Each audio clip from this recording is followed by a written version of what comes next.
Tapi di antara cara mereka keberkahan, sering baca Quran. Bukalah harimu dengan baca Quran. Atau baca Al-Quran sebelum apa? Sebelum tidur. Intinya hari-hari jangan terlewatkan tanpa baca Al-Quran. Karena Al-Quran adalah kitab yang penuh keberkahan. Allah berfirman, "Wa hadza kitabun anzalnahu mubarakun." Dan inilah Al-Quran yang kami turunkan penuh dengan keberkahan. Penuh dengan keberkahan. Al-Quran kitab mubarak.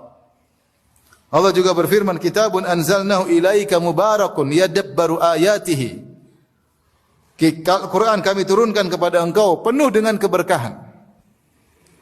Maka Al-Quran kita baca dengan banyak niat.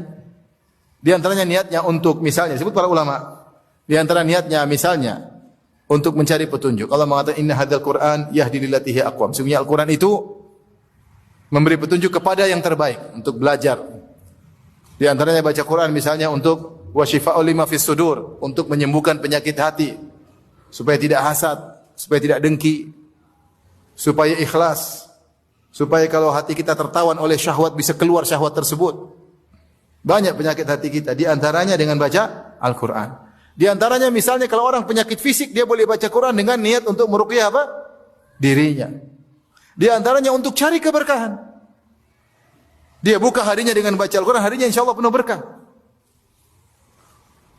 Beda kalau seorang hari-harinya baca Quran, dia pasti merasakan perbedaan dalam kehidupannya. Beda kalau dia tinggalkan hari tersebut tidak baca Quran sama sekali. Dia pasti merasa ada keberkahan yang hilang.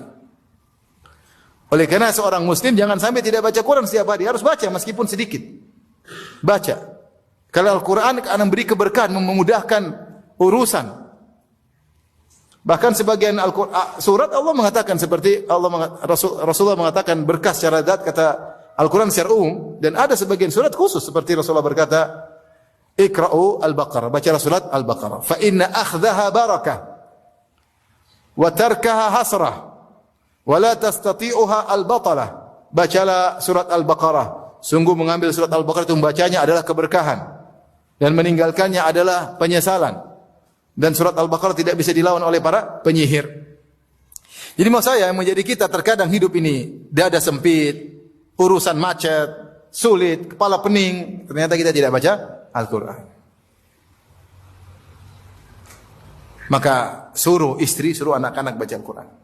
Biar rumah penuh dengan apa? Keberkahan.